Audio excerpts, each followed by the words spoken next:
7대 선포 힘차게 우리 함께 하시겠습니다. 7대 선포입니다. 첫째 시작. 나는 그리스도 안에서 하나님의 형상을 회복함으로 자녀의 신분을 누리고 권세를 사용하는 보배롭고 존귀한 하나님의 자녀입니다. 나는 세상을 다스리고 정복하 황무지를 옥토로 바꾸고 하나님의 나라를 세워나가는 거룩한 경작자입니다. 나는 그리스도 안에서 아브라함의 복을 받은 아브라함의 상속자, 하나님의 상속자입니다. 나는 하나님의 말씀과 기도를 생명처럼 여기고 성령님의 인도와 역사 속에 전인격적으로 예수님을 닮아가며 따라가며 순종하는 나는 그리스도의 제자입니다. 그리스도 안에서 이미 결정되어 있는 십자가와 부활의 승리, 그리스도 안에서 범사에 감사합니다. 그러므로 나는 내 안에 살아계신 그리스도 때문에 행복합니다. 나는 열방 선교와 이스라엘의 구원을 품고 기도하는 전도제자, 선교제자, 이 시대에 여러분이 보통 분이 아니시. 자기 보고도 박수 한번 해줘요. 우리는 모두 보통 사람들이 아닙니다. 참 감동적이었습니다. 정 박사님 전화를 받고 4월달에 우리 학교 강의도 있으시고 또 우리 교단의 목사 안수식 때문에 매월 4월달에 오시거든요. 근데 이번에는 나라가 너무 어려운 가운데 있으니까 나라와 민족을 위해서 기도하는 일에 함께 하시기 위해서 오셨어요.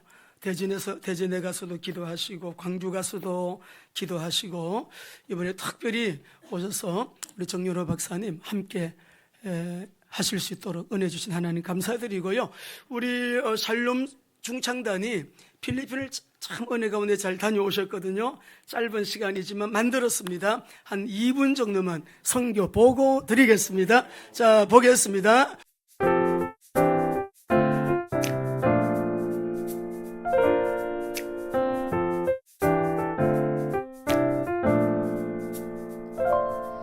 주를 찾는 모든 자를 주로 말미암아 기뻐하고 즐거워하게 하시며 주의 구원을 사랑하는 자들이 항상 말하기를 하나님은 위대하시다 하게 하소서. 주를 찾는 모든 자들이 주로 말미암아 기뻐하고 즐거워하게 하시며 주의 구원을 사랑하는 자들이 항상 말하기를 하나님은 위대하시다 하게 하소서. 주는 나의 도움 나를 건지시느니 여호와여 지체 말고 내게 임하소서. 가난하고 궁핍한 내 마음 가운데 여호와여 속히 임하소서.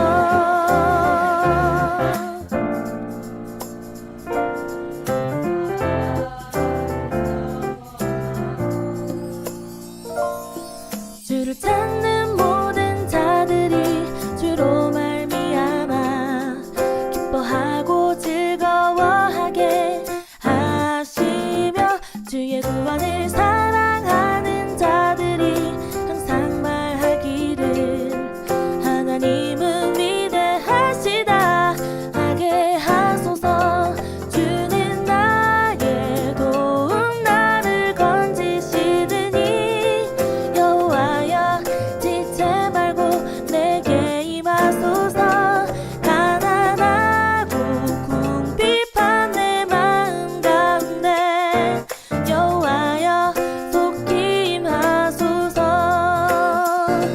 주는 나의 도움 나를 건지시느니 여호와여 지체 말고 내게 임하소서. 가난하고 궁핍한 내 마음 가운데 여호와여 속히 임하소서. Bayang High School members and the teachers. Huwag sige na nga si Kristo ni ingon nga ganahan siya mo tabang ka natong mga estudyante.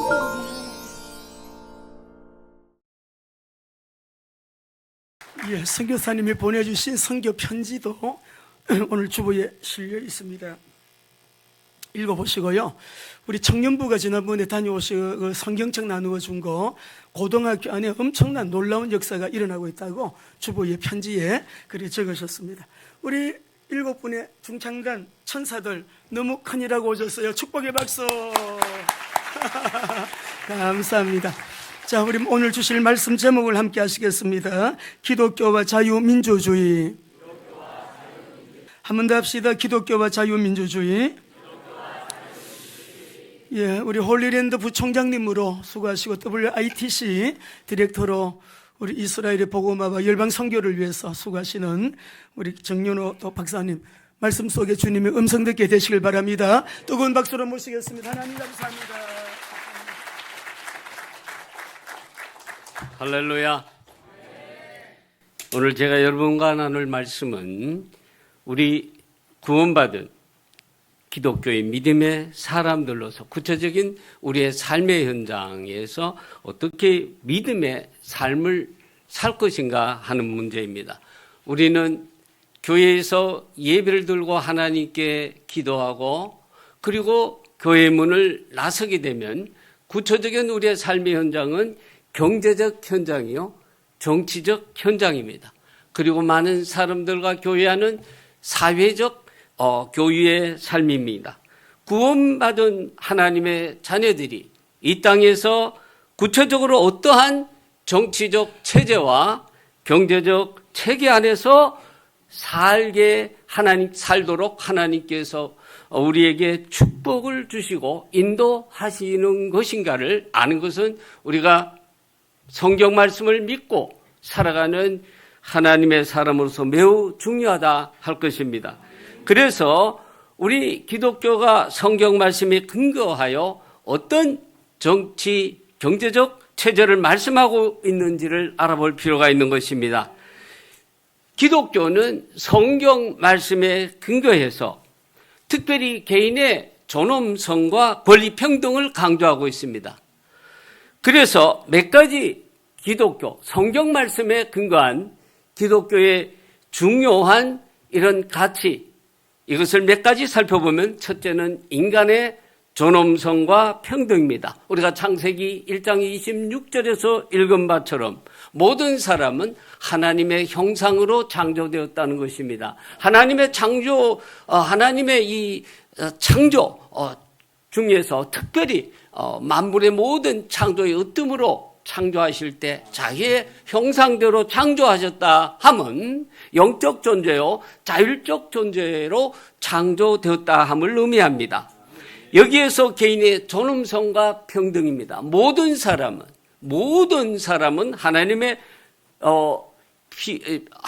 형상대로 창조되었다는 것은 그 자체가 소위 서구 기독교에서 말하는 전부 인권적인 존재로 창조되었고 모든 사람은 하나님의 형상대로 창조되었기 때문에 그래서 만물을 다스리는 그런 존재로 누구든 관계없이 바로 평등한 존재로 창조되었음을 말합니다.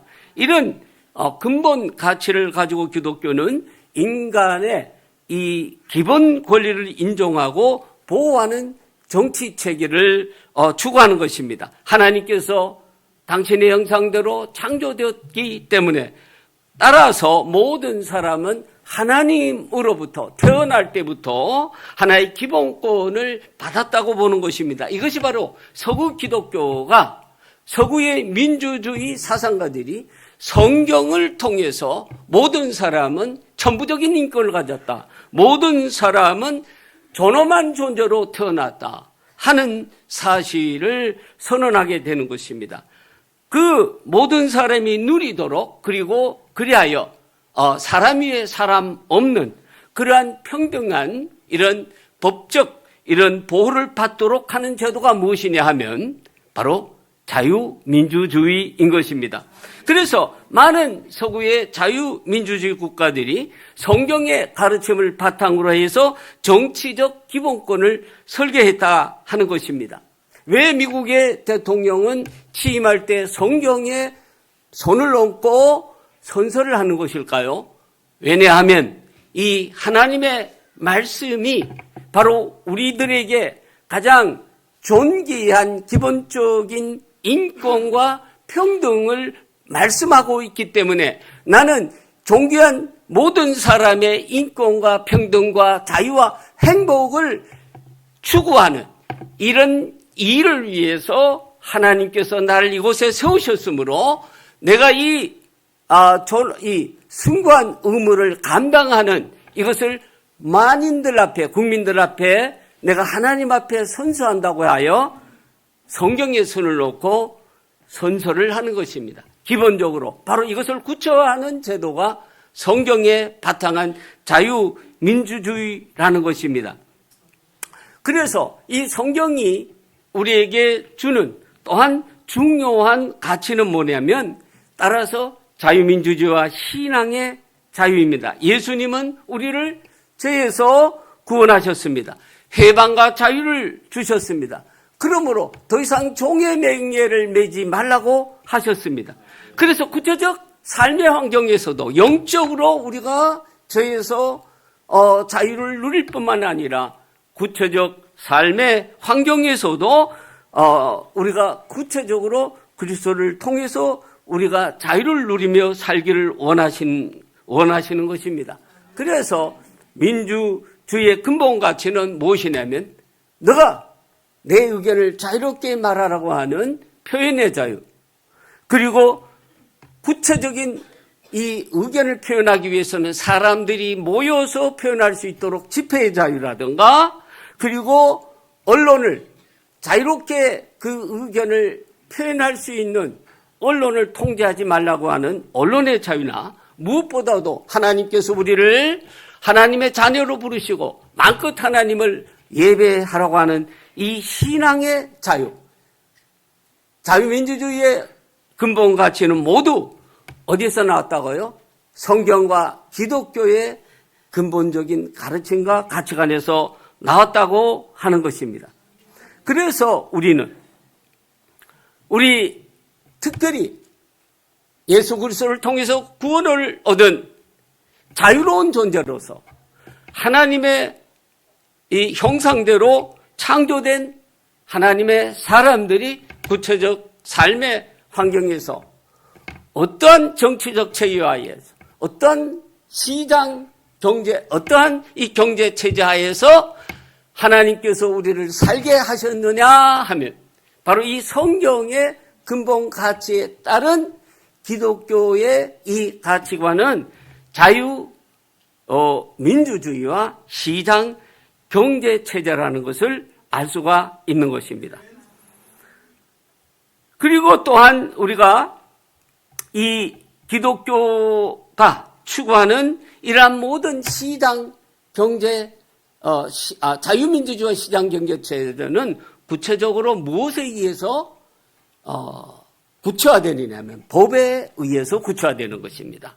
어떤 사람이 개인적 감정에 의해서 너 이렇게 살아 하는 것이 아니라 구체적인 모든 삶의 영역에서 법으로 규정해서 누구든지 높은 사람이나 낮은 사람이나, 그리고 지식 있는 사람이나 좀 교육을 덜 받은 사람이나 누구든지 법 앞에 평등하다고 하는 법치주의를 구체화하고 있는 것입니다. 그래서 성경의 근간 기독교의 구체적인 가치와 그것의 삶의 구체화는 자유민주주의와 시장경제, 그리고 이것을 구체적으로 누구든지 차별 없이 모두가 누릴 수 있도록 바로 법으로 규정하는, 법에 의해서 판단하고 법에 의해서 구체적으로 다스리는 법치주의가, 이것이 바로 성경에서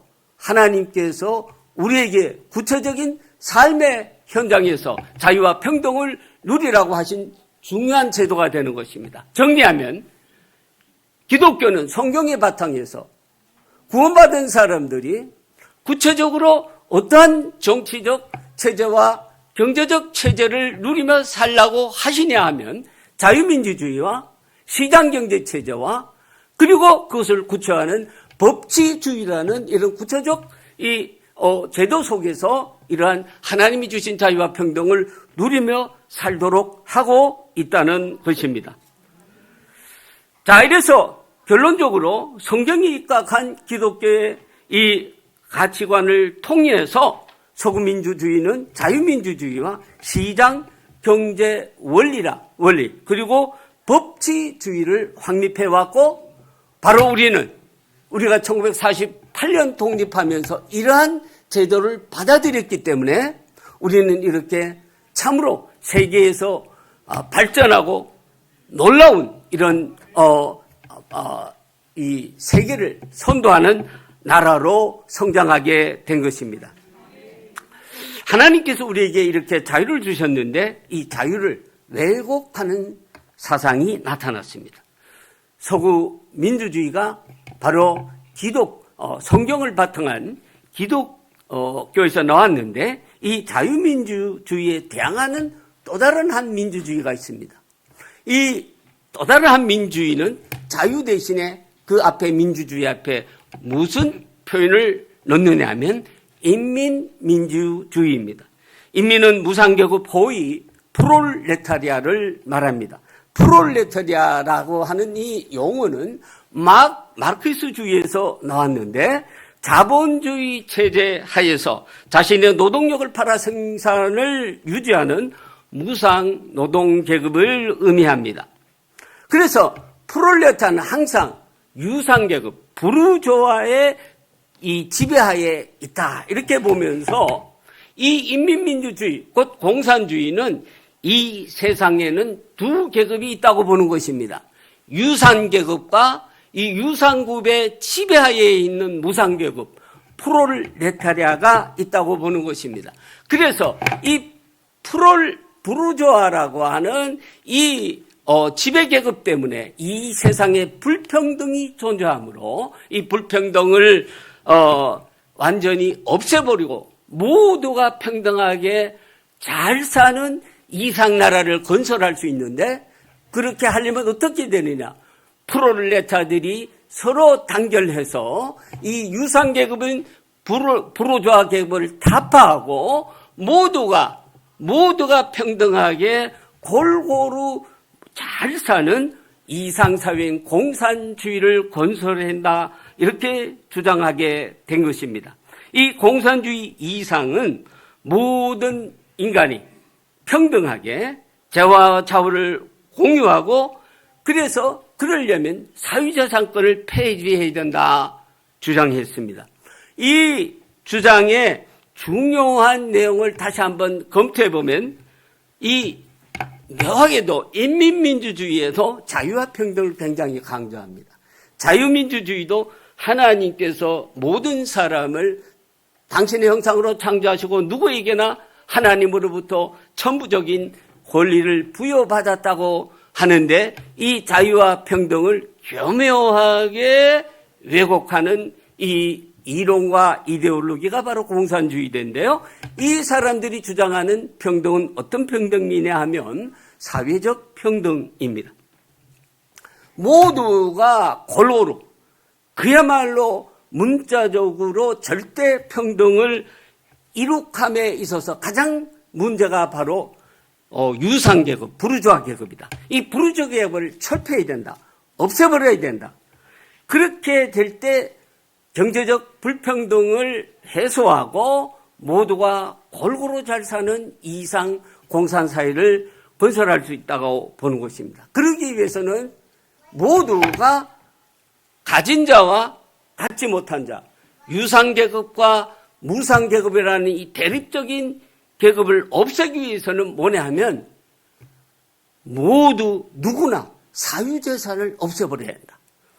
그래서 이 사유재산을 없애버리고 국가가 모든 재산을 소유하고 개인에게는 골고루 평등하게 다 나눠주게 되면 이상적인 평등사회가 온다고 주장하는 것이 공산주의가 되는 것입니다. 그리고 이 계급 없는 사회를 만들어야 된다. 계급 없는 사회를 만들기 위하여서는 두 계급이 있는데 프롤레타리아가 서로 단결해서 이 유상계급인 바로 부르자 계급을 타파해야 한다. 그렇게 해야 되면 계급이 존재하지 않는 그야말로 완전한 평등 사회가 온다고 주장하는 것입니다. 이 마르크스와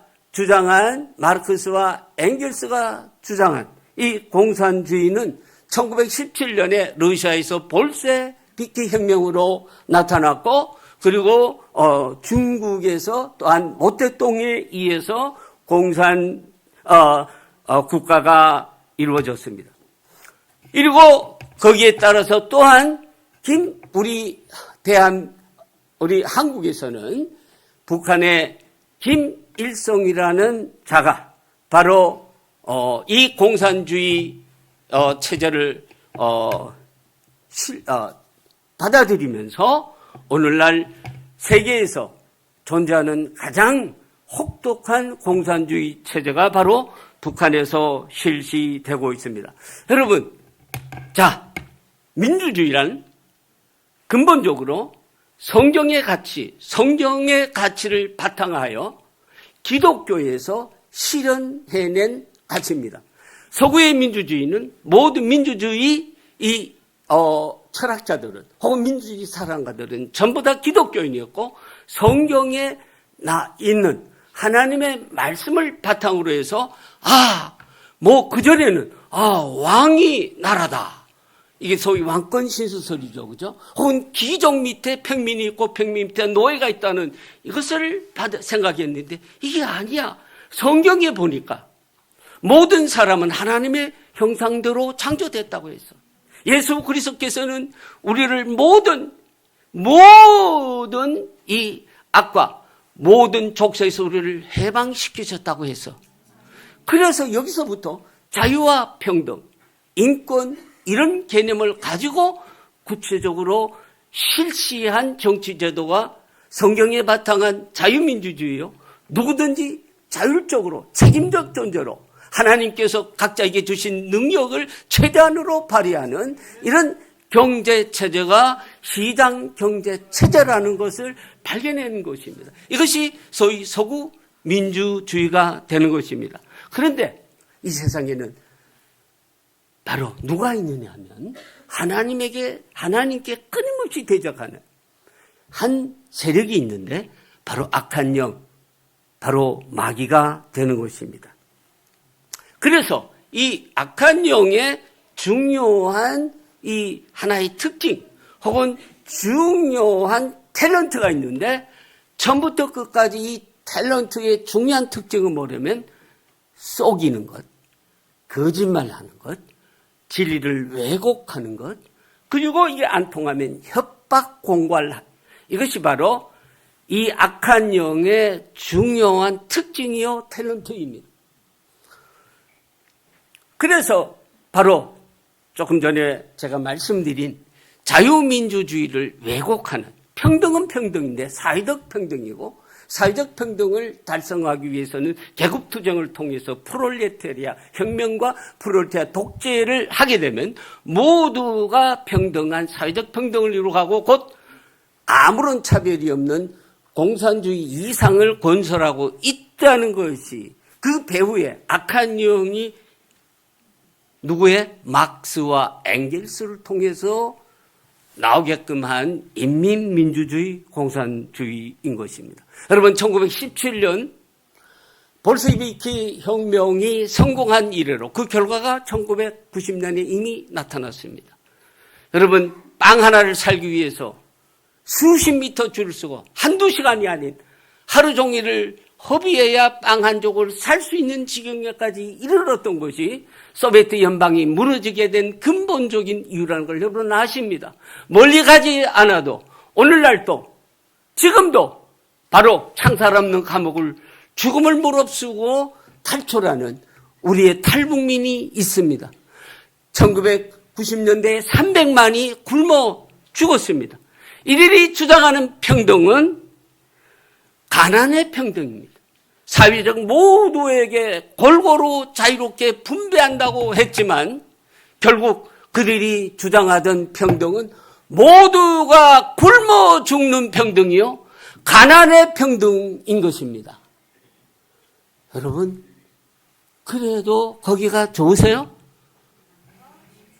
이들이 주장하는 해방은, 여러분, 이들이 주장하는 해방은 오직 누구의 해방입니까? 공산당의 해방입니다. 여러분, 이들은 어떤 차별도 없는 완전한 이러한 평등의 사회를 건설한다. 이룩할 수 있다고 했지만 오늘날 세계에서 가장 계급차별이 심한 나라가 어딘지 아세요? 바로 멀리 가지 않고 우리와 같은 말을 쓰는, 그러나 체제가 다른 북한 체제인 것입니다. 여러분, 평양 시민이 되는 길도 누구만, 특권 계급만 평양 시민이 될 수가 있습니다. 공산당과 공산당의 가족들과 공산당의 친인척들, 바로 가장 계급이 순결한 자들만 들어가서 살 수 있는 그런 이 도성이 바로 평양인 것입니다. 기타의 모든 평양을 제외한 이런 나라에서 이런 시에서 다른 시로 이동하는 것조차도 자유롭지 못합니다.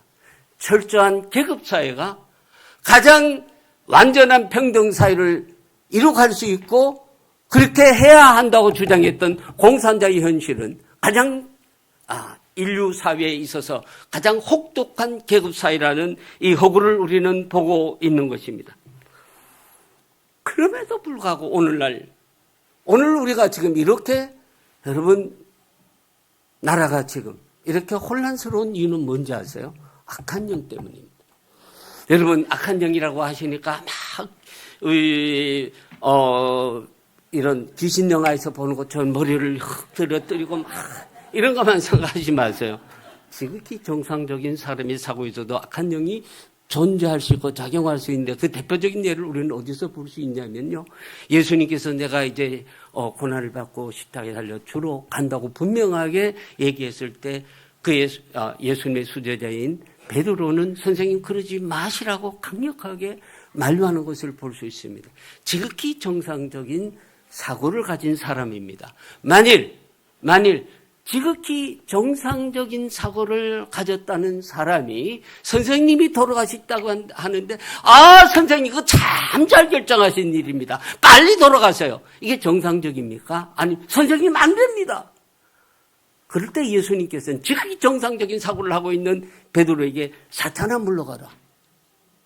지극히 정상적인 사고를 하고 있는 사람이 하나님의 이 영에 사로잡혀 있지 않을 때는 자기도 모르게 악한 영의 이 게임을 받는다는 의미고 악한 영의 이 인도를 받는다는 얘기가 되는 것입니다. 이 대표적인 것이 바로 공산주의 사상이라는 것입니다. 오늘날 목사 중에도 기독교인들 중에서도 좌파 공산주의 이데올로기를 추종하는 사람들이 있습니다.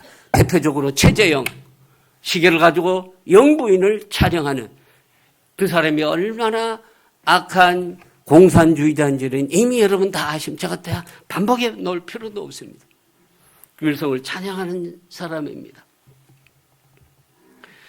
이런 악한 영에 사로잡힌 사람은 계속 나타나는 사상적 혹은 그 행위가 같은 맥락을 갖고 있는데, 대부분 거의 이 좌파 이데올로기에 치우친 사람들은 대부분 종교다원주의자들입니다.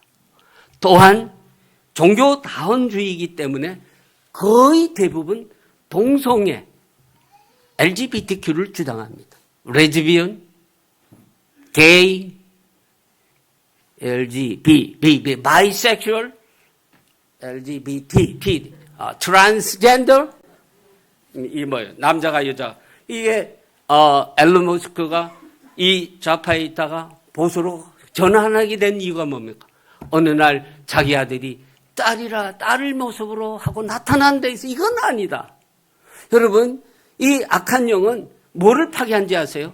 가정을 파괴하고 사회를 파괴하고 국가를 파괴하는 것이 이 악한 영, 공산주의자의 영인 것입니다. 왜 지금 보십시오. 왜 대통령이 지금 대통령이 모든 예산을 깎는데 지금 마약 수사하는데 필요한 이 예산, 검찰과 마약 수사에 꼭 필요한 검찰과 경찰의 예산을 왜 깎습니까? 마약 수사하지 말라는 겁니다. 이게 같이 가는 거예요. 같이 가는 겁니다. 뭐요? 좌파의 이데올로기를 추종하는 자들의 영은 동일하게 궁극적으로 이 공산주의 마크스는 이렇게 얘기하면 종교는 앞에 종교라고 쓰지만은 사실은 기독교를 말하는 거예요. 그래서 유물론입니다. 하나님을 대적하는 무신론주의자들입니다. 무신론주의자들은 곧 기독교 내에서도 연결돼서 종교다운죠. 예수 없어도 모든 다른 종교, 인도의 이런 아프리카의 이런 토속신을 믿어도 구원을 받는다고 하는 종교다운주의와 연결되어 있고 교회를 부인하기 때문에 성경을 부인하기 때문에 따라서 성경에서 그토록 하나님께서 강력하게 이 금지하는 동성애 LGBTQ를 찬양하고 그것이 구체적으로 지금 민주당에서는 차별금지법이라는 이유로 종교, 기독교를 단합하는 것입니다.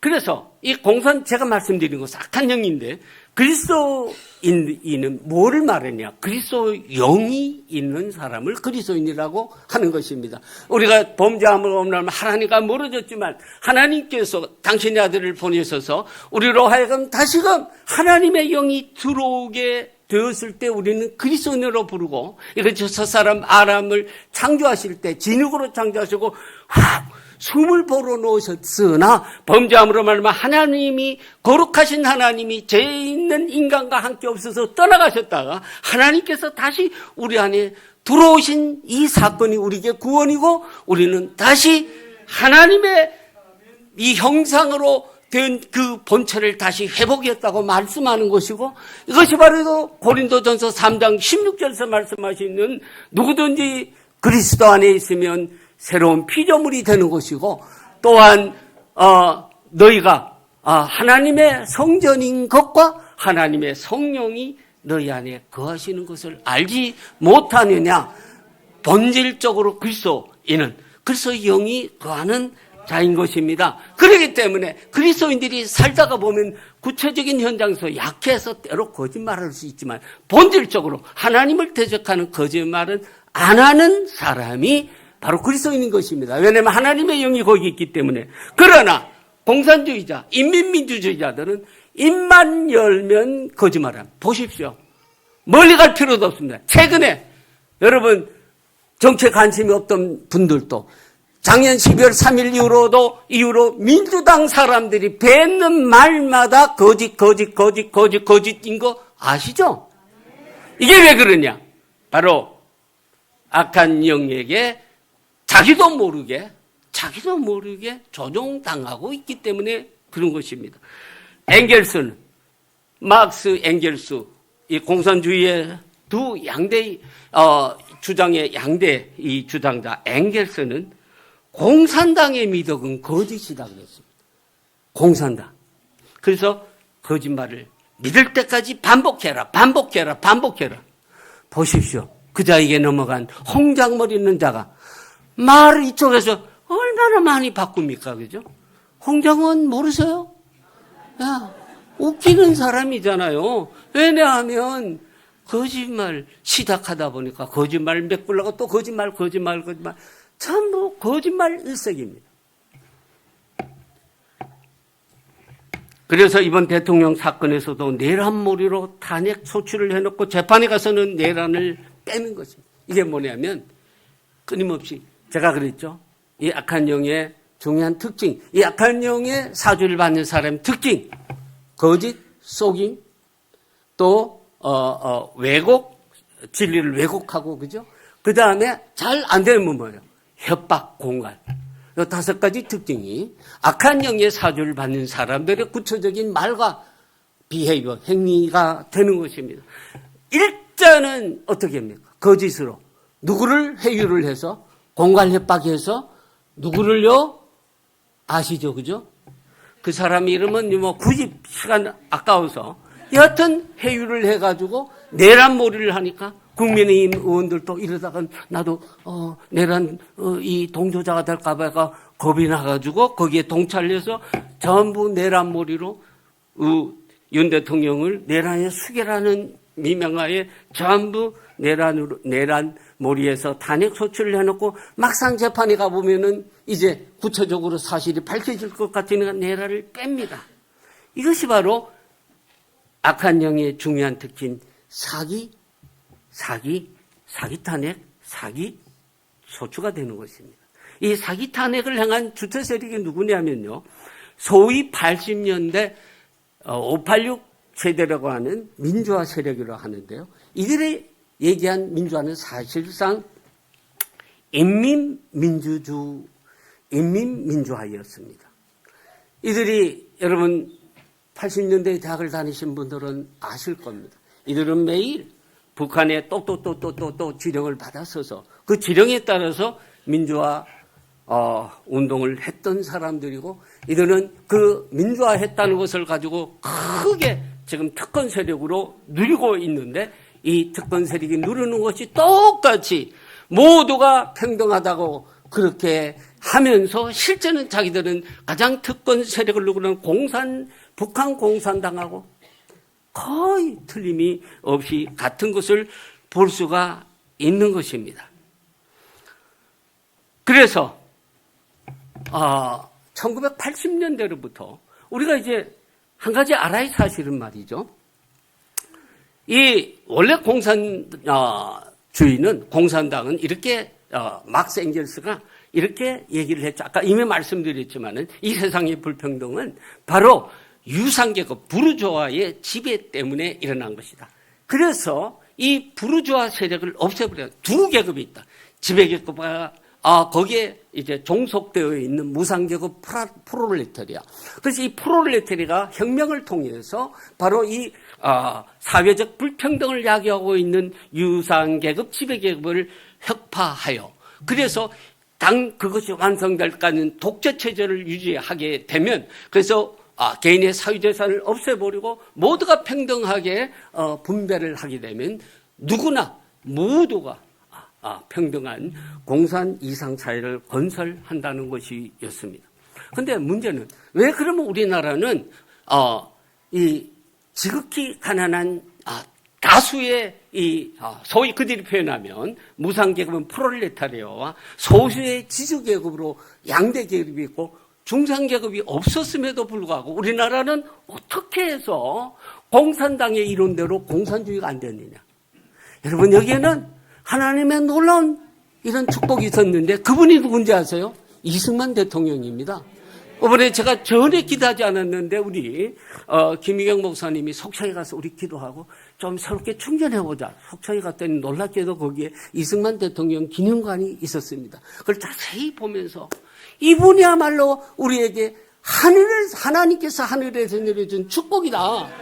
이분이요 한성 감옥에 갇혀 갇히는 이런 어떤 고초가 없었더라면 예수님을 영접하지 않았을 거예요.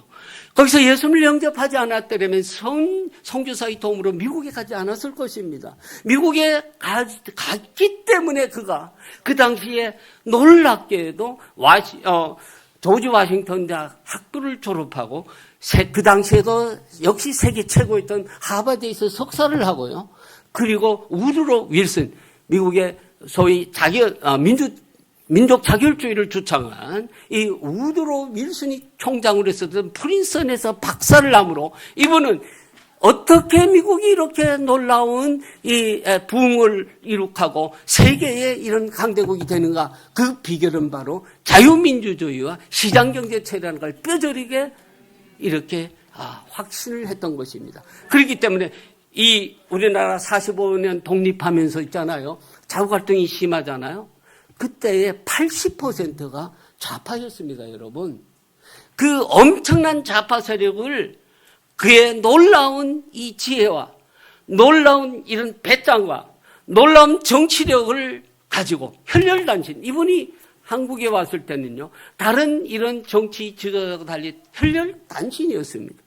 이분이 가진 놀라운 해양과 이 지식과 이 이 정치인으로 가진 이 강력한 배짱과 신념과 이런 외교력을 가지고 그분은 자유민주주의라고 하는 이것을 이 놀라운 축복된 이 제도를 하드웨어를 깔아놓았던 것입니다. 만일 안 그랬더라면, 만일 저는 어릴 때 김구 선생을 존경했는데요. 만일 김구 선생이 여러분 이제 제가 나중에 좀 더 공부하면서 알게 됐습니다만 김구 선생이나 다른 분이 여운형이나 했더라면 우리는 지금 현재 여러분들 어떤 경제적 이런 상태에 살게 되신지는 말씀 안 드려도 알겠습니다. 자, 그래서 자유민주주의가 들어왔는데 만일 그때에 60년대에 그냥 자유도 하고 또 온 나라가 혼동에 이르렀을 때 그때 또 한 번에 우리가 이런 자유와 경제적 번영을 누릴 수 없는 그런 위기가 있었는데 그때에 우리에게 또한 하나님께서 저는 그렇게 믿습니다. 아주 놀라운 영도자를 보내주셨는데 박정희 대통령입니다. 그분이 경제 부흥을 이룩하면서 어떤 계급이 형성되느냐 하면요. 중산층이 형성됩니다. 이거를 이 공산당 이론을 공산주의 이론을 처음 주창한 막스와 앵겔스는 이 사회의 불평등을 자본계급과 무산자급계급의 대결로만 보았는데 이게 1917년 볼셰비크革命 러시아에서 성공할 수 있었던 이유는 뭐냐면 러시아는 중산층이 없었다는 것입니다. 그런데 중산층이 있는 자본주의 사회에서는 이 프롤레타리아 혁명, 무력혁명이 성공할 수 없다는 사실을 간파한 사람이 있는데 이 사람이 이탈리아 공산주의자 안토니오 그람시라는 사람입니다. 안토니오 그람시는 중산층이 형성된 자본주의 사회에서는 이 고전적인 프롤레타리아 혁명, 무력혁명이 성공할 수 없다는 사실을 알면서 그가 내세운 이 혁명의 중요한 방법론이 뭐냐면 진지전이라는 것입니다. 만일 기동전이라는 무력적으로 팍 밀고 들어가가지고 막 피를 흘리며 싸우는 이런 프롤레타리아 혁명이라면 중산층이 형성된 이 자본주의 사회에서는 이 무력적인 이 프롤레타리아 혁명이 성공할 수 없고 진지전이다. 정치, 사회, 경제, 문화, 종교, 예술 모든 분야에 바로 우파가 잡고 있는 헤게모니를 좌파가 장악해야 된다. 이것이 바로 진지전이라는 war of position이라는 진지전이라는 개념을 도출합니다. 이 진지전을 1980년대 이후로 우리의 민주화가 이 5.18 민주화 세력에 의해서 이루어질 때 이 진지전을 교시를 받는데 북한으로부터 바로 현재 정청래를 비롯해서 이런 자들의 이 586 민주세대가 지금 잡고 있잖아요. 이것을 80년대부터 그리고 어떤 선생님이 계시는데 제가 이번에 광주에 가니까 그러시더라고요. 이건 뭐 여담이지만은 부산에서 목회하던 분이 사입 때문에 광주에 와서 왔는데 광주 사람들이 참 좋더라는 겁니다. 그런데 이분들이 정치와 얘기를 하면 이분들이 한결같이 어떤 선생님의 망령에 사로잡혀서 그 어떤 선생님은 여러분 누군지 아실 겁니다. 그 선생님의 망령에 사로잡혀서 벗어나지 못한다는 겁니다. 근데 203동이 깨어나고 있는데 제가 인터뷰를 했어요. 인터뷰를 했더니 그러한 자기들은 무조건적으로 민주당을 지지했는데 이번 사태를 통해서 우리가 깨어났다고 젊은 두 청년이 얘기를 하면 더 이상 자기는 민주당을 지지하지 않을 겁니다. 제가 동영상 찍은 게 있는데 필요하신 분은 제가 인터뷰한 거 있어요. 보내드릴게요. 이게 바로 지금 안토니오 그람시가 주장하는 이 정치, 사회, 경제, 문화, 예술 모든 영역에 우리 기독교에까지 깊숙이 침투한 진지전이 지금 완성되는 단계에 와 있다는 것입니다. 여러분 그 완성되는 단계가 어떤 것인지 이 민주당은 북한 노동당의 이중대라는 걸 아십니다. 여러분. 그리고 민노총이라는 것은 민주당의 전위부대고 홍위병과 같은 존재로 여러분 있는데요. 여러분, 제가 많은 말을, 시간이 많이 지났기 많은 말을 하기보다도, 제가 준비한, 이 PPT를 한번 띄워보시죠. 몇 가지만 보시면요. 먼저, 이 더불어민주당이라는 이 더불어는 이 중간에 보시면 여기 세기와 더불어라는 게 있는데 이 세기와 더불어가 뭐냐면 김일성 회고록입니다. 세기와 더불어의 더불어입니다. 그리고 이것을 가장 즐겨 사용하던 사람이 문재인이 존경하는 선생님으로 존경하는 분이라고 얘기하고 있는 신영복이 그 더불어를 이름으로 쓴 여러 가지 더불어숲, 손잡고 더불어 뭐 이런 모든 책이 다 세기와 더불어 김일성의 해고록, 김일성의 해고록에 담겨져 있는 그 더불어의 사상을 담고 있는 것이고 그 김일성의 더불어의 사상이 구체적으로 남한에서는 노동당의 이중대인 민주당, 더불어민주당이 되는 것입니다. 그리고 그 민주는 여러분 이미 제가 말씀드렸듯이 자유민주주의가 아니고 왜? 문재인이 그토록 자기 대통령 재위 시에 강조했던 것이 뭐냐면 자유를 빼려고 그랬잖아요. 우리나라의 헌법에서 자유민주주의에서 자유를 빼려고 했던 사실에서도 우리는 저들이 추구하는 것이 자유민주주의가 아니라 인민민주주의라는 것을 우리는 아는 것입니다. 그래서 이들은 어떻게 사회, 정치, 경제, 사회, 문화 모든 영역에 깊숙이 다시 말해서 진지를 구축하느냐. 진지를 구축하느냐는 대표적인 한 예로 이 법조계를 장악하자. 그래서 우리는 이 80년대 이후로 김일성 장학금을 받고 사법시험에 합격된 사람들이 이름이 알려진 사람만 해도 1,800명이 넘습니다. 그렇기 때문에 이들이 자유민주주의의 근간이 뭐라고 그랬어요? 법치주의라고 그랬지 않습니까? 법은 이 만인 앞에 평등한데 만인 앞에 평등한 것이 아니고 누구의 법입니까? 자기 이데올로기와 관련된 법입니다. 여러분 요즘에 제가 이스라엘부터 여기까지 하루도 막 이거 법 반대하는데 그냥 그거 등록하느라고 시간이 얼마나 많이 가는지 몰라요. 법을 그게 무슨 법입니까? 한마디로 말하면 민주당의 어떤 정권을 장악해야 하는 법이요. 민주당이 반대하는 자들이 입막음하는 법이요. 전부 그런 법이에요. 법은 누구의 법이냐? 바로 북한 공산당도 그렇지 오늘날 민주당의 법은 국민을 위한 법이 아니라 인민민주주의를 위한 법으로 되어져 있고 그 법을 수행하는 이 판관들도 이데올로기를 실현하는 법을 위하여 법을 적용한다는 사실을 여러분 아시지 않습니까? 작년 12월 30일 서부지법에 이순영 판사는 법을 조작합니다. 형사소송법을 적용할 수 없는데 판사는 주어진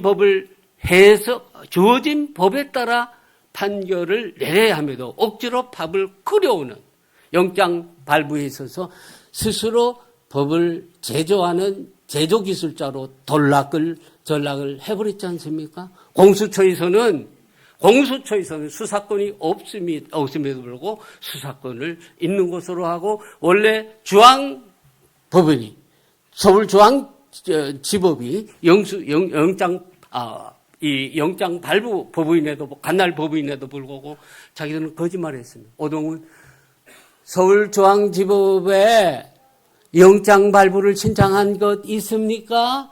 없습니다. 근데 어떻게 됐습니까? 그저께 우리 윤 대통령 대표 변호사가 기자회견을 했을 때 7만 페이지의 모든 이 심리 기록을 조사를 해보니까 무려 4건이나 서울중앙지법에 공수처가 영장 발부 신청을 했음에도 불구하고 안 했다. 그래서 4건 다 전부 다 기각되니까 어디에요? 서부지방지법에 누구가 있는 겁니까? 자기들과 한통속. 오동훈도 우리법연구회, 이순영도 우주법연구회, 지금 현재 헌법재판소에 재판관으로는 정계선도 우리법연구회, 전부 우리법연구회 소속이니까 우리 같은 이데올로기에 있는 그쪽에다가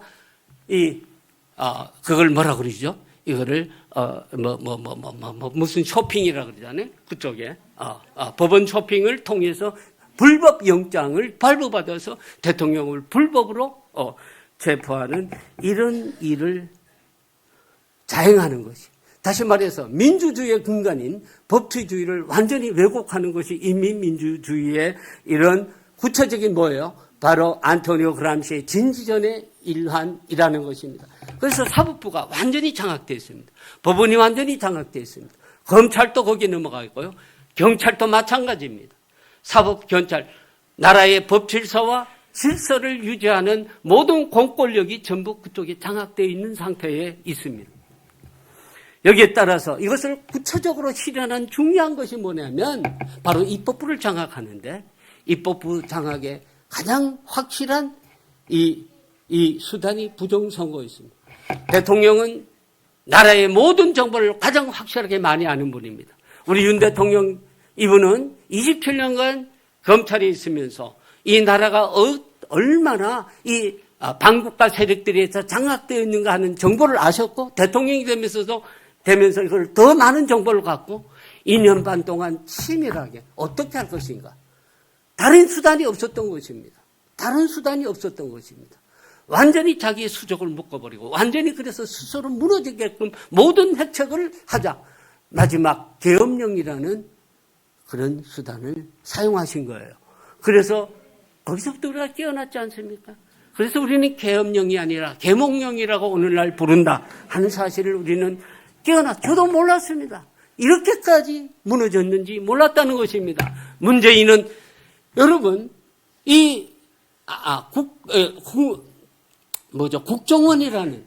국정원이라는 기관이 하는 주된 임무가 뭡니까? 국정원에 간첩 잡는 거예요. 여러분 아세요? 국정원에 간첩 수사권이 있는지 있어요, 없어요? 이게 대단하시네요. 이걸 여론조사를 통해서 국정원에 현재 간첩 수사권이 있는지 없는지를 모르는 분이 80%예요. 완전히 우리는 왜 그런지 아세요? 그 이유가 바로 언론이 보도를 안 하기 때문에 그렇습니다. 우리는 언론이 제대로 정보를 주겠거니 우리는 그저 내 한 표를 행사했는데 행사하면 한 표를 행사해서 우리를 대신해서 정치를 해준 분이 잘하겠거니 그리고 그런 내용들을 언론이 잘 보도해 주겠거니 했는데 웬걸 언론도 80년대 이후로 완전히 그 세력에게 장악되었습니다. JTBC는 이미 가짜 언론인 걸 알고 있는데 탄센트에 의해서 장악되어 있다는 사실 등 여러 가지 사실들이 지금 그렇습니다. 중국에 대해서 완전히 우리는 장악된 상태입니다. 1가구 2주택도 양도세 소득세로 우리는 다 제한을 받고 있지만 중국 사람들이 여기서 들어오면 1가구 4주택 뭐예요? 거의 무이자로 세금을 이 자금을 전부 다 대출해주고 여기 살고 있는 중국인 자기 부모를 초대를 하면 항공권을 준다든지 여러분들 자네들이 서울대 의대 연고대 의대를 가려면 새벽부터 밤늦게까지 공부해야에도 불구하고 중국인이 5등급 6등급을 받아도 외국인 전형이라는 특별제도를 통해서 손쉽게 서울대 의대 연고대를 다 들어가는 이 세상 그리고 공무원에도 특별전형으로 이 공안제도를 우리 경찰에 도입해서 경찰에도 고위 중국인들이 들어와서 장악하고 있는 이 현실이 되어버렸다는 것입니다. 그래서 또 두 번째 거 한번 띄워줘 보세요. 지금 여러분 얼마나 중국이 민주당이 돼버렸는지 노조에서 어떻게 얘기하냐면 이미 충성맹세문을 통해서 이들이 얼마나 이 좌 언론에 들어가 버렸냐면 좌파가 돼버렸냐면 이게 민주당의 홍위병 행동대인 민노총이 김정은에게 충성맹세 한번 보면요. 경의하는 김정은 위원장님께 상과 올립니다. 경의하는 김정은 동지는 조선반도의 김일성, 김정일 주의를 온결의 성원 모루가 우러르는 주체혁명에 세상을 열어주시었습니다. 경의하는 김정은 동지는 백두의 혁명 전통을 개성하고 조선반도와 세계 인류 항구적인 평화와 번영을 이루기 위하여 불면 뭐죠? 잠도 안 자고 쉬지도 않고 하나님처럼 그죠? 주무시지도 않고 쉬지도 하신 하나님 거의 이런 수준이에요. 불면불류의 큰 걸음으로 빛나는 승리로 결속해 나가시고 계십니다.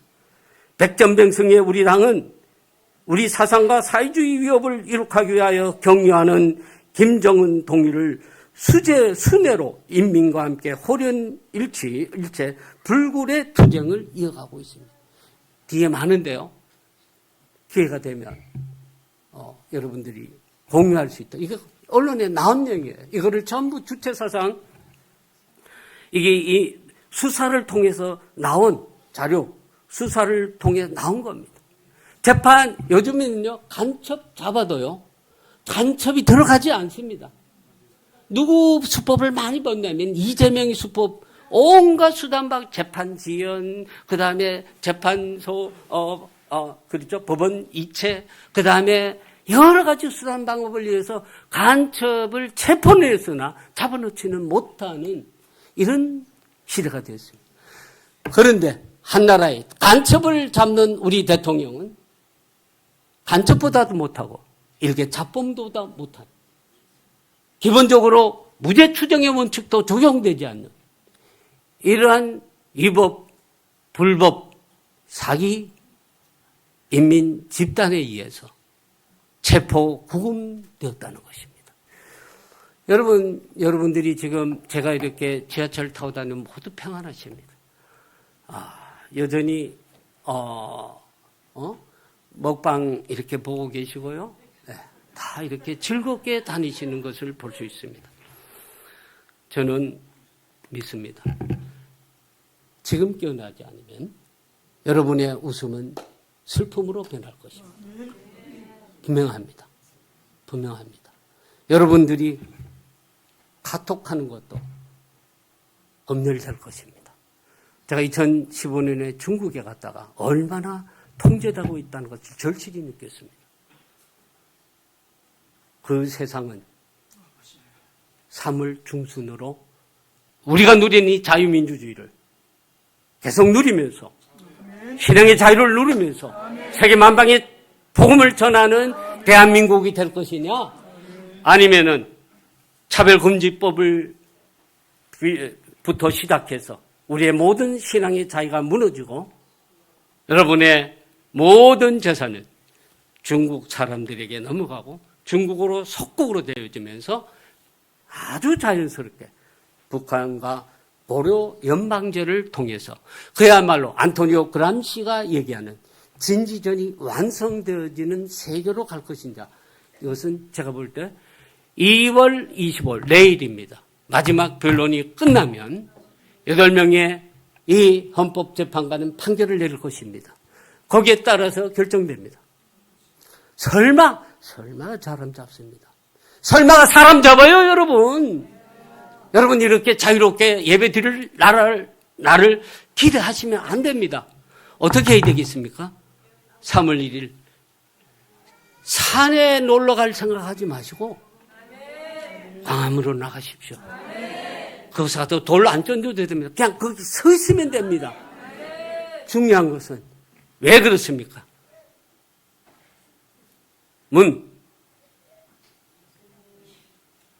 또 정계선, 이미선 이 사람들이 죽었다 깨어나도 안 바뀝니다.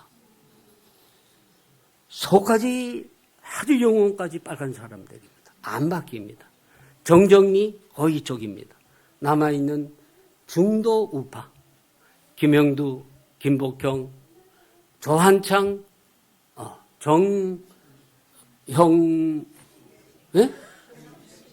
정형식 이 네 분.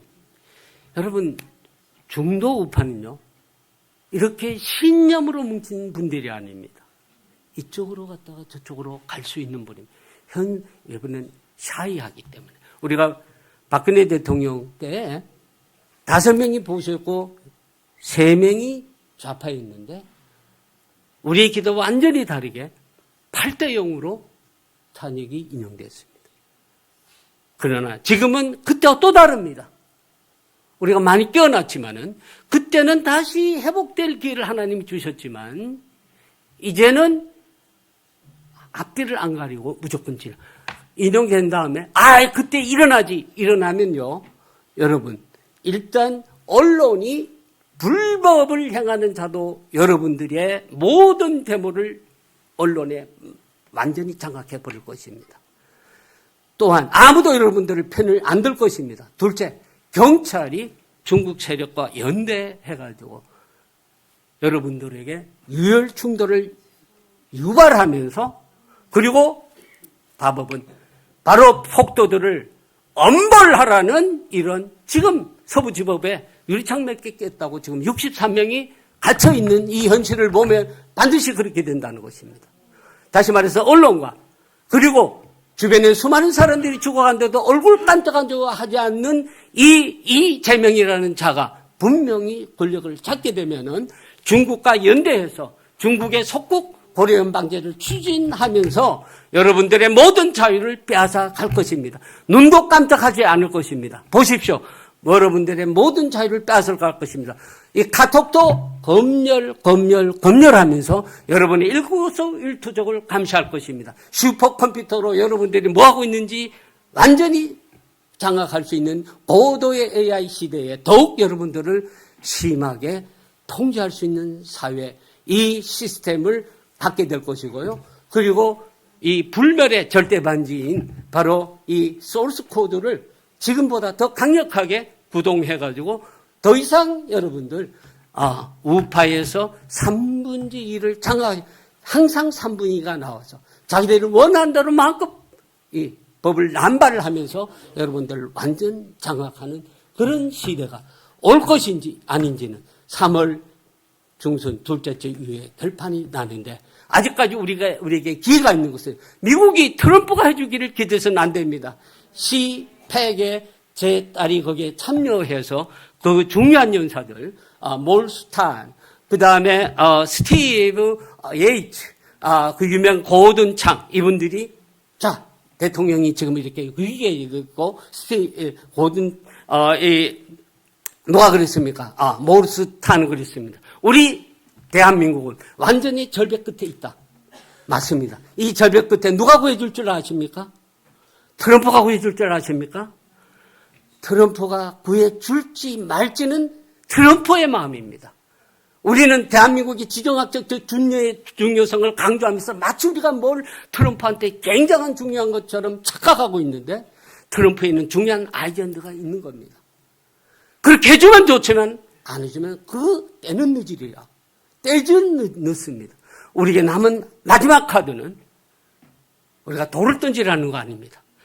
지금 안연하게 앉아있는 것이 아니라 3월 1일 날 그냥 내가 몸이 좀 불편하다고 방구석에 앉아있거나 산에 가지 아니하고 광화문으로 무조건 모여 500만, 600만, 700만, 1000만 명이 모이게 되면 누가 변한지 아십니까?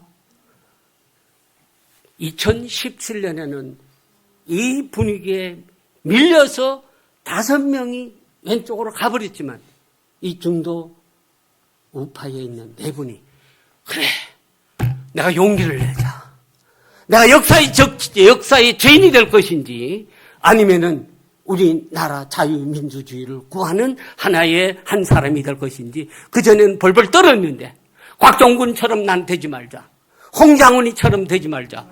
나는 이 자유민주주의를 지키고자 하는 이 백성들의 뜻을 따르리라. 왜냐하면 저렇게 많은 사람이 일어났으니까 될 것이다. 라는 용기를 줄 수 있는 길이 3월 1일입니다, 여러분. 3월 1일 여러분들은 최소한 다 나가셔야 됩니다. 나가셔서 그냥 목청껏 외치시기만 하면 됩니다. 많은 분들이 기도하고 있습니다. 응답도 받고 있습니다. 그러나 에스겔 37장에서 찬란한 이스라엘 회복을 말씀하시는데 하나님께서는 그래도 기도해야 하리라. 액션을 취해야 된다는 것입니다. 기도만 해도 기도하고 액션을 취할 때 하나님께서 우리와 함께 하실 줄 믿습니다. 마지막 기회가 우리에게 있습니다. 하나님께서 우리나라를 보호하십니다. 보호하실 때 우리가 믿음으로 액션으로 참가하면 우리나라를 그야말로 찬란한 대한민국으로 변화시킬 줄 저는 믿습니다.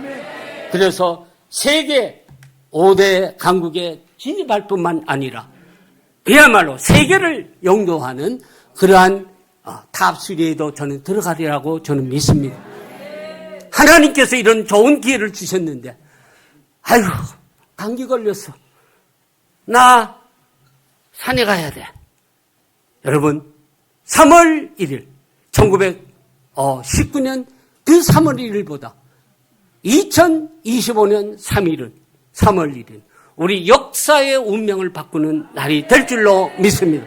여러분 모두 일어나서 바로 이 자유민주주의와 시장경제적 체제를 뚫고 우리 앞에 있는 이 반국가 세력들에게 우리는 3대, 4대의 차를 마련해 줘야 합니다. 한 대는 무슨 차? 호송차. 또 다른 한 대는 장례차. 또 한 대는 쓰레기차입니다. 다 보내버려야 합니다. 여러분, 이건 좌우의 대결이 아니라 자유민주주의가 이기느냐, 우리가 하나님께서 주신 이 민주주의와 시장경제를 통해서 구체적인 이 자유의 이 복음을 따라 사느냐 마느냐 아니면 다시금 종의 명예를 매느냐의 순간이기 때문에 우리는 마지막 하나님께서 주신 이 기회를 놓쳐서는 아니 될 줄 믿습니다.